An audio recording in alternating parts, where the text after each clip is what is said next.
No matter the situation, Jamira naye. Chero nhasi ndikanzi ndabanda ndavha ndadii, I was okay with it. But I know kuti inini zvese zvichikanzi zvakati ndinogona kuprova zvandinji ndichikwanisira azotitangira sandizvo zvataishowera and kana zvakazobatanidzwa nevamwewo vanenge vasiri mubhutsu dzacho zvinobuda nepakasiyana. Asi chido chekutoti dai nhasi dai Mwari aitendera pamwe dai paasvika nhasi tisiri patiri tichizamba pamwe nhasi tori kuchipatara totoenda ABCD totoita zvokuti aendi. Asi zvinhu zvekuti zvizhinji zvakazobuda mukufungirana nemukutaura tinogona zvedu tichidawo zvihombe kwatiri asi hataida kupfuma neMwari. Zvichiteera kurubatsiro rwakapiwa Ruth mushure mekunge vauya kuzokumbira rubatsiro kumhuri yeZimbabwe. Mhuri yeZimbabwe yakabatira pamwe chete paurwere hwaRuth. Vazhinji vaitumira mari. Mari idzi dzakatumirwa kuna sekuru vasekuru vaRuth vanonzi Nigel. Vanhu vakanga vakutaura zvakawanda. Nhasi uno tawana mukana wekutaura nasekuru Nigel avo vati ivo vachipupura mari dzese dzakauya dzichida kurapiswa Ruth dzakashanda nemazvo uye mari dziri kutaurwa ndidzo dzakabviswa hadzisviki kumari dzava kutaurwa nevanhu. Ruth Hwara amai vake yanzvadzi yababa kwandiri vanenge vari tete. Zvichireva kuti Ruth achiona imimi aiti sekuru. Yes, ndichimuona ndemuti muzukuru wangu. Tichiona imimi muri wechidiki. Zvichida manga makore enyu anga akada kuenzana ake. Mungatitsanangurire here kuti imimi zviri kukubatai sei kuti muzukuru wenyu upenyu hwake hwapera. Vamwe vachoti uchitoda kutotanga. Izvinhu zvinobata kuti munhu wakakura naye muzongotsakatika uye uchisara zvinhu zvekuti nekutotarisirawo upenyu hwakewo hapana chakaipa chonoshuvira munhu kuzwa kuti tikure kubva udiki kusvika patiri tingoti tese zvichienda zvakadaro. Sezvinova zvinorwadza kuti rwendo rwake rwozogumira panzira. Tinoziva isusu kuti panoitika zvinhu zvese miromo inowanda.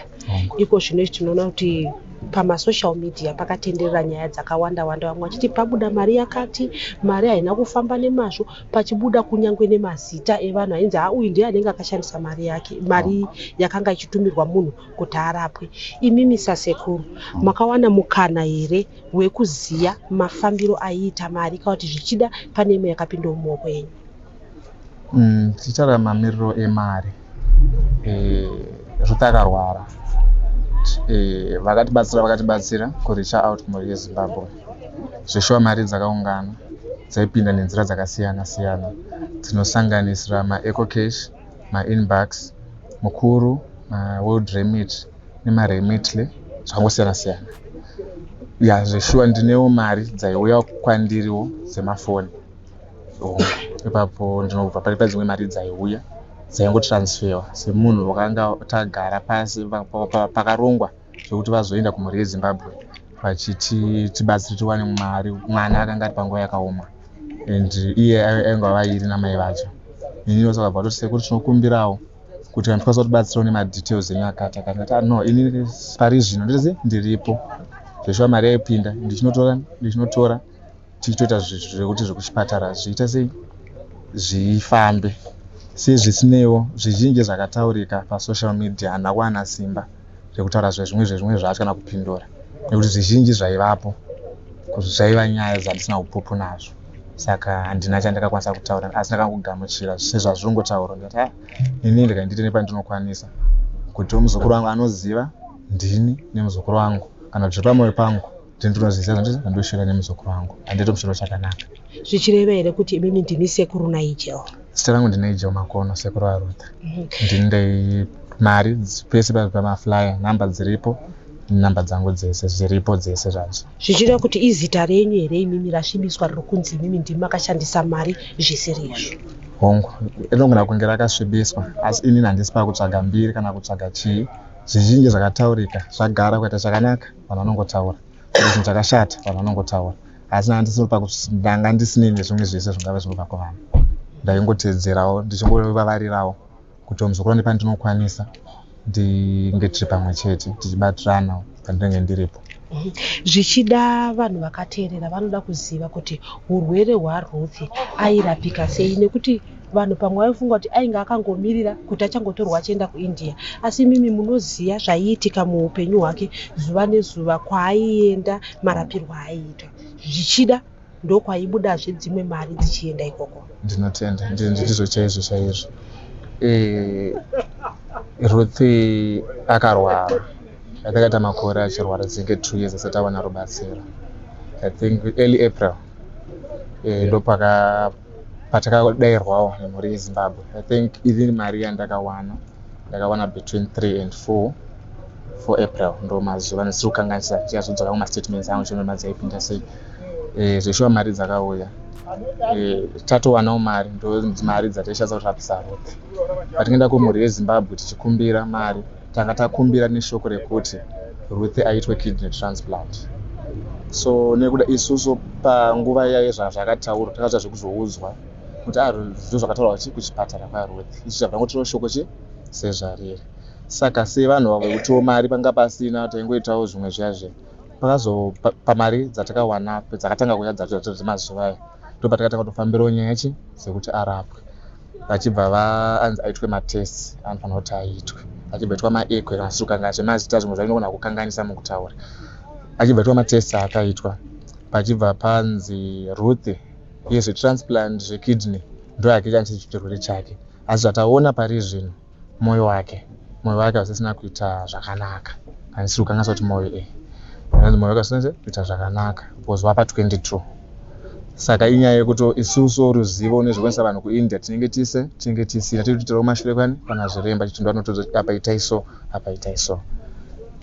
Doctor yakachibva ati Ruth moyo wake uri itori below zvinotarisirwa, kana minimum yacho itori below zvinotarisirwa zvacho. Saka sezvisinei doctor akabva ati no, Ruth toda kuti aimprove, achinjirwe schedule yake yemadialysis at least akaita 3 sessions per week kuti zvikasike zvamene zvazvinoita mukati. Akaita 3 sessions per week achitorawo mapirisi ainzi anotengerwa every week kuti aita sei ange achishandisa. Vachiti munodzoka pa3 months, asi kuti tione kuti zvaRuth zviri kuitika kuti mushonga treatment iri kushanda here. Vakati at least kana mamba 2 months imbodzokai.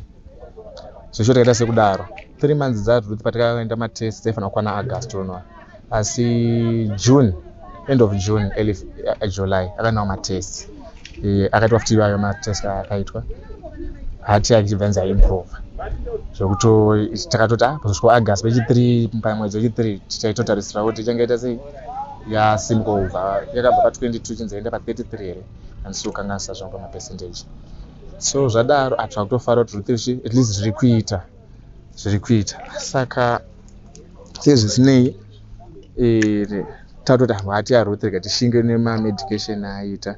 Ruth akabva anzi aita blood infection because mvura paimboita zvekuungana mvura, saka anga azviswa chibhegi, saka mvura dzanga dzakuungana muchibhegi. Abva azonzi mvura dzi hadzichakwanisi kubuda, akutanga futi zvekuungana mvura mumiri, zvekuti blood infection yakadhonza mwedzi wese almost the whole month of July. Zvichireva kuti kwese ikoko nezvese zvaitwa pana Ruth maitora muhomwe yairi kunzwa nevanhu muchibhadhara. Ndo mari dzataitoshandisa because ndo takanga tisitorina mari, asi mari yatakatopiwa nemhuri yeZimbabwe ndo mari dzaishanda. Zvichireva kuti imimi sekuru Nigel muri kuti kumhuri yeZimbabwe mari yamakaita entrust to us hatina kuiita abuse, takaishandisa zvaifanira zvichishandiswa pana Ruth. Pane zvimwe zvatakasangana nazvo in the process, but mari dzaishanda, mari yese taiisa paurwere hwaRuth.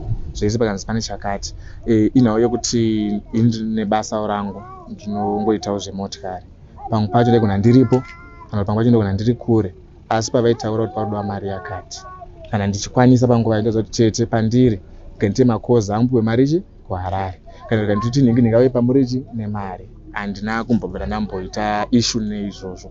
Asi pamazuva ekupedzisira pane pakandifonerawo pana ndiri kune rimwe basa ranga itofambawo, ndakati tete izvozvi ndiri kure ndine zvandiri kuita, handikwanisi kubata foni, ndatowana mukana nditaure newe, asi kana tiri mune zvikwanisiro zvekuda nguva iyoyo itai, ndipe mazuva 2-3 ndinoyaiko kuti tese toita mesi dzacho tonanganisa. Ndaitirawo handizivi kuti ivo havo vakazozvitora usiyana zvakazobuda usei. Ndopekuti ipapo handina kukwanisa kuronga zvinhu. Vanhu vangu anonga nguva kadiki kubata foni yangu ndikwanise kufona zvivatsanangura. Asi tichopedza kuti takatonge tatonzwanana ndikatozororawo ndati ndo maitiro azvakazoita. Saka mari idzi dzakaungana dzakabva kwakasiyana siyana. Takaitawo issue asi anosanganisa zvinhu because ndaichipotera history yaRuth pedze history toenda kuissue yemari. Saka Ruth tadabvisa kuti akaita blood infection chibva atora almost the whole month of July. Saka aita month ya July pani paakabuda towards month end ya July tadopinda August. Atobuda aitoti vaita zveblood yatritwa. Sezvisinewo aitawo mazuva mashoma ari kumba ndakanga ndisipo. Takazotorwawo nana baba vangu tobva kwachiiswa kuchipatara achibva nzi Ruth astroke. Saka astroke kudaro inopa ndakazodzokawo ndakangobatirawo basa pangapasirwa nevamwe vakanga varipo tichibatsiranawo. Zvakawanda zvakanga zvakungoitika but ndakangoti hazvina basa ndifokasi nezveurwere. Zvaitawo stroke. Ruth randaimuziva ari kumashure nezvakanga ava panguva iyoyo zvakanga zvasiyana. And zvekuti kunoti ukamutarisa mwoyo wangu masodzi yaibuda zvandaiona nezviri kuitika nezvekuti even nanhasi inondibata.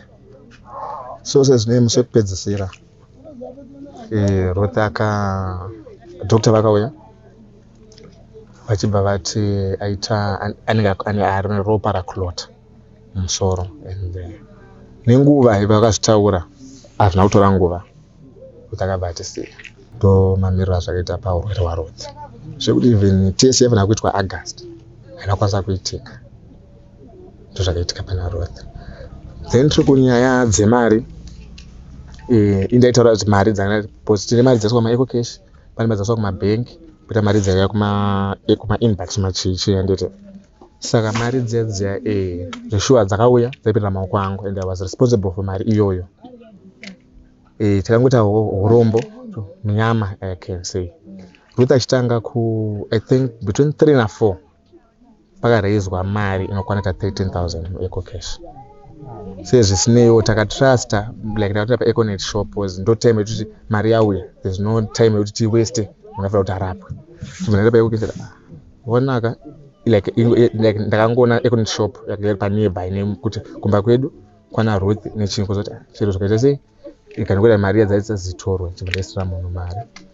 Kwakubva saka ndakamuti mari yakati unokwanisa here kundiwanira. Zvanzi ndinoiwana but achiri makusei. Saka kunosa kumari ini ndoda 30 minutes kuenda kutauni kuti nekudzoka. Ndadaro mari yako inenge yapo. Chibva kuti since wazotaura wanditi nditange ndaisa then wakuzoexplain. It's okay chimwe pazviripo ndase ndimanyira kuchipatara. Chibva ndamhanya kuchipatara. Chibva kuti amunhu I think ndakaita matransaction 3 musi iyoyo. Yakaita 13,000. The first was 6,000. Like ine breakdowns ayo ndona kuvhiringidzika kana kumixa zvinhu. But zvese zviripo. Saka after that nekuda kuti pamwe pacho taipedza late kuchipatara wangu and unenge watrust and uri musituation and watrust kuti Econet shop and zvese zvinogona zvakaita zvakajeka usingatarisire kuti unosangana zvakasangana nazvo. Munhu akatanga kupa excuses and even to open that case zvakanetsa. Pastation ndakabvunza vanhu kuti padzaresekwa vakatora nguva vachinzi nyaya yako isivo enda kurunare. Saka yakatora nguva ichidhirekwa. Point kuti inini ndakatoendawo kumaofisa ndakaendawo ndati ndiri nyaya yakati ikuramba kuvhura ndizive kuti ndizvo here kana zvakafanana like unoendawo session imwe wotora nyaya yako onzwa kuti vanovhura kuti uchangodzwa the same. Nzaa nyaya yako ikai vatora machagisa vakaita vakachaiza vachibva vati isession ipi tipe nhamba dzamaofisa incharge ndikavapa vachibva vafona vachitrace maofisa nyaya yakati yakambosvika ofisa umwe wekutanga akavapa chokwadi ndaa nyaya yakati akatomboinzwa asi mutakaisira maoko anhu azoti wakaita sei vachibva vafonerana ndobva bva vakazoitwa kesi zvekuti pakazoenda kukoti ndakanga hangu ndisipo ndandabuda nebasa. Saka vekoti havendanzi vane vemidhere ndo vakazopublisha nyaya. Yes, nyaya ye13,000. Yes, it's true. Ye13,000. Hapana kana senti yakarikavwa pa 13,000. Pa 13,000 mari yakabuda 1.1 and 1.1 haina kuya kamwe chete. Yakauya in 3 batches zvizokanganisa. Kuchipatara kwamaienda imimi vakanga vasina here facility yekuti maikwanisa kunge maibhadhara neEcoCash zvekuti you needed cash. ndisingazozivi zvangu because mabhizinesi anoranwa zvakasiyana. Kubvunza ndaibvunza but imwe tinoda cash. Saka zvava zvinhu zvokuti pamwe pacho zvokuti Ruth paakanga kuti azviteke paisabuda $100 pabuda mari dzakati rebei. Iko zvino munhu uyu akaita kuti mari itsakatike ari kupi, ari mukati here? Nyaya yacho yakazofamba zvaitika nyaya iyi manzuro andakaita senyaya yandikasira kumapurisa ndakazomona uchinzi akanzi abhadhire bail $100 then koti inoteerera kumusi wa25-26 September ndo manzuro andakada kuzviita nevari kuita nyaya yacho. Iye munhu yari kuramba mhosva yekuti imimi hamuna kumupa kuita transaction. Anewo side rakewo rakuita sei raari kuita, asiwo sezvinhu zvekuti zviri kuitika ende uri like zvinhu zvaitoitika munhu anofanira kumira neside rake wachimirawo neside rake. Ine handikwanisi kuti asi inchokwadi chandinoziva ndo chandinozama andina ndaitochero iye mameseji mufoni mangu ndaitomuzati onaka hausi kuomesera inini nditone mwana chero raita hauna kana mari yacho chimboita zvondikwanisa kubatsirika pane mwana zvekuti we ended up tautoti end yanga inyaya yekuti pazvakaitika handina kukwanisa kuudza mhuri yeZimbabwe pazvakaitika nekuti I knew this situation inoita sei inotishitsa like zvakanga zvakuitika and I tried to handle sezvazviri ndinoti kana zveuku zvikanonoka either way kumabasa kwanguwo ndichazongozama nepanese ndichiita ndichiti mari yemwana ita sei inge iri panzvimbo. Saka sezvo pane mari dzakadzikaswa mukuru kumabhengi ndo mari dzadaenda kuti sei ndakutongoti withdraw itoti hatiti pakadai ichese mari ichitongotorwa itaiso ichitoita zvinhu zvitose zvichitofamba. Iko zvine zvimwe kumhuri yeZimbabwe pasocial media pane mafigures anotaurwa nevanhu kunzi mari iyi yakasvika yakadai. Imimi semunhu ane mari dzaisvikira mumaoko enyu mungatitsanangura here kuti imimi mumaoko menyu mari dzakutaurwa nevanhu dzandidzo dzandakaona mumaoko angu makapinda mari yakadai? Ngoti zvikusiyana sori mbiri kwangu inoita kuti ndibatsirawo pasocial media pakataurwa mari dzakawanda handizozivi zvangu kuti ndoda kuti ndinyatsojekesa pane figa ipi ine 13,000 ndinonyatsoiziva iyoyo handizoziva ngoti pakutaurwa dzimwe dzakamirawo sei kana ndichidzizivawo ndoti iyi ndinoiziva nokuti figa yandiizive. Iko zvino tinonzwa vamwe vari kuti mari dzakasvika kuma 80,000 100,000 imimi semunhu ane mari dzaisvikira mumaoko menyu mungangotaura kuti mari dzandinoziva mari dzakasvikira mumaoko mangu kumafigures aitaurwa pasocial media sandiwo yaiva mari overall tichida zvinhu zvekuti kucheka ndakasununguka kuti makanditendera pasiri apo sekuti izvezvi kuti nyaya dzemari dziri sensitive and pamwe pacho ndine mabasa avanopindawo mari maaccounts angu andaishandisa. Saka dai zvaibvira mukanditenderawo mundiudza na musi wekuuya kuti kana kuti enda pakana pari pako nzi kumapurisa uya musi wakati nezvinhu zvako zvakati zvekubva mwedzi wakati kusvika mwedzi wakati ndinouya ndongoisawo kune vanhu vanonanganisa ndosiya mapepa angu voona zvandese zvavanoona vochinanganisa zvokutaurwawo nezvandakabata zviri kuenderana here. Asi inini ndichivimba nemari dzandaiona hangu dzichipinda kumafiga ema 80,000 100,000 maoko mangu kana maakaunti mangu handina kusvika ikoko. Asi makasvika zvamungangofungira kuti pamwe yakasvika kana zvekufungidzira kana ndosaka ndataura zvangu kuti zvekufungidzira handisi kuda.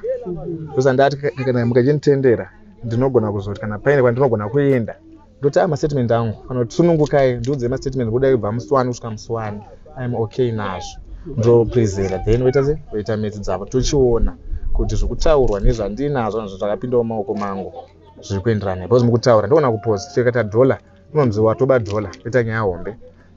Saka tiri kuti nyaya dzemari idzi sezvamambotaura mukati ekukeshi kwakapinda maward remit nemamwe maremit akasiyana-siyana aipinda ari muzita menyu. Imimi mega ndimi maiva accountable pamari idzi. Ndimi hamuna umwe here wemhuri wamaishanda naye wekuti maionesana kuti tichitarisa mari yakawanda kudaro zvechokwadi zvamuri kutotaura kuti inogona kunetsa kunge muri munoitsanangura muri mega. Hamuna here umwe wamaishanda naye zvaitika ndisingada hangu kutaura zvinhu zvakashata kana zvinopesanisa kana zvinodii. Zvinhu zvekuti patakatoronga zvinhu handina kuzvironga ndiri ndega tikatozvironga zvoti mari dzose kuakaunti kwangu takazironga tina even inini nana Tete nevamwewo vanochimbotsvaga pite kuuse it nechichi chatakangobatana ndowakati ane idea inini chakashazwa maaccounts ende vazimbozima kuti maaccounts emwana because iwo akati no since imi muri patikumbira maaccounts emi tishandise ndo mainotakazvachi saka ndezvekuti vamwe ukama and ininiwo neurwere hwaRuth nemunhu ndakakura naye zvanga zviri zvinhu zvekutoti veukama yes vanenge varipo but vamwe vangona kurambira kuti aenda tizvikwanisa but isonga hatibatiriri kana zvinhu mhosva dzekutadzadzana tinopa kuyananisa vandozi vandokwanisa kuti no matter chero vanodzi siyana nazvo chichazokunetsa paibuda mashoko ekuti agona kudemotivate pandakangoti inini rega ndibatsire ndizokulawo nepandinokwanisa zvinozouyawo and ive lokuita chakanaka zvinhu zvekutagara ndakatozviudza kuti nyaya idzi either way kana umwe musi tikasvika patiri nhasi. Ndibvunzo atsekwa mubvunzo rofuna muyirodzerwa mashure. Uyu munhu weKokesh wamakazokwanisa kuita transaction naye maizivana naye here kana kuti kwangositoziyana nawo but yanga ingori panhu pandaipfuura mazuva ese and patopata ka sort of ka complex katinoti chicken area yacho pane safe station poita maofisi echicken in bekazini poita ekune shop iripo kusaziya saka zvinhu zvekuti ndakatongotrust kuti vanhu tinowana masetup yakadai so and zvinhu zvirichi legit. Then mabvamati iye ane side story yake kucourse mukuziva here side story yacho timboinzwa inini handikwanisi kutaura zvinhu zvekuudzwa kana muzvasa inini chandinoziva kuzosvika patikazosvika nyaya dzacho dzakaindu dzanga dzakuwanda dzakunyepa zvazvo ndiende kumapurisa pamwe dai tine kuziyana kana kuwirirana taigona kutaura zvokuti tiite zvekuti vanhu tisasvike kumapurisa but semunhu anenge atobirwawo and imari dzekuti dzinoda explanation mangwana zvinonetsa saka tirikungoti you are confirming tiringotaurira hedu for the sake of the public vaiunganidza mari clarity you are confirming kuti pane over $10,000 inogona kudaro iri yamakavharwa neveKokesh. Ndizvo chaizvo kutaura kwatiri kuita nyaya yekuti Ruth akanga asisingori mwana wenyu chete akazopedzisira mwana weZimbabwe nekuti munhu aita akanzwa nyaya yaRuth oti ini ndine $, rega ndiise 5 cents yandiinayo kuti Ruth abatsirikane. Saka iko zvino izvi sekuru mungataure here imimi makazvimira nemuromo wenyu kuudza muri yeZimbabwe kuti mari yamakaita intrust mumaoko mangu ndakaishandisa paurwere hwaRuth. Shoko ndinotenda nezvemashoko amataura ndizvozvo zvamataura zvakajeka ndina chekuwedzera enda ndina umwe urongwa hwandaishandisa mari yaRuth kana kuita zvimwe zvinhu nayo asi ndoitonga ndozvandikwanisa kutaura. Makakura naRuth muri almost like same age. Mashoko apa muda kutaura kumuzukuru wenyu iko zvino izvi muzukuru aradzikwa nhasi uye mungatitaurire kuti aradzikwa akapfekei tadzwa mwataura kuti gauni rake ranga riripo imomo maaradzikwa. Patita bodhivyo anga apfeka suti yake yaifarira riri blue then pasvita kuchigauni zvibva rawaridzwa pamusoro pebox rake achibva achengetwa yakadaro. Mashoko amuda kutaura kumuzukuru wenyu inyaya yekuti mashoko ekutaura chaiwo handina zvekutaura nekutobatikana handina nzototangira papi and zvese zvaiitika ndakazama nepandaikwanisa kuti no matter the situation zvamira naye chero nhasi ndikanzi ndabanda mbavha ndadii I was okay with it but I know kuti inini zvese zvichendikanzi zvakati ndinogona kuprovha zvandinji ndichikwanisira zvizhinji hangu kuti zvinhu zvekuti unopererwa asi azvoti even kusatyana kuti unopererwa unoshaya kuti utangira papi and zvese zvemurezi zvakaitika ndina basa nazvo but ndotobatikana neupenyu hwemuzukuru wangu kuti azotitangira sandizvo zvataishowera and kana zvakuzobatanidzwa nevamwewo vanenge vasiri mubhutsu dzacho zvinobuda nepakasiyana asi chido chekutoti dai nhasi dai Mwari aitendera pamwe dai paasvika nhasi tisiri patiri tichitozamba pamwe nhasi tori kuchipatara totoenda ABCD totoita zvokuti aende. Ruth ashaika ane makore mangani? Ruth 26 kuti Ruth ndi 198. Mashoko amuda kutaura kumhuri yeZimbabwe nekuti sezvataona panapa zvinhu zvaisvikira muoko menyu kuti makaona udzamu nerudo rwakaratidzwa nemhuri yeZimbabwe. Mhuri yeZimbabwe rudo hwayo tinotenda nekuti tiri tega taizvigona and hatishori asi zvinhu zvekuti zvizhinji zvakazobuda mukufungirana nemukutaura. Asi ndinotenda nekutsigira kwamakaita kubva Ruth, kubva musi vakakumbira mari kuti vakati vakazwawo chichemo chedu vakaita sekudaro. Tinogona zvedu tichidawo zvihombe kwatiri, asi hataida kupfuma nemwana. Matambudziko edu zvamakatoona zvezve ndozvazvitori kumhuri kwedu pakutanga. Hapasi pekuti taida kuzoti tivake imba tikudze mabhizinesi nemari yemurwere, chero Mwari hatikomborere. Pedzezvo zvese tiri vanhu vanonamata, hatina mwoyo weutsinye wekuti tingatire mwana wemumba utsinye hwakadaro. Sandizvo ndotodzikira tsitsi kuti kamwana kangu katamba napo.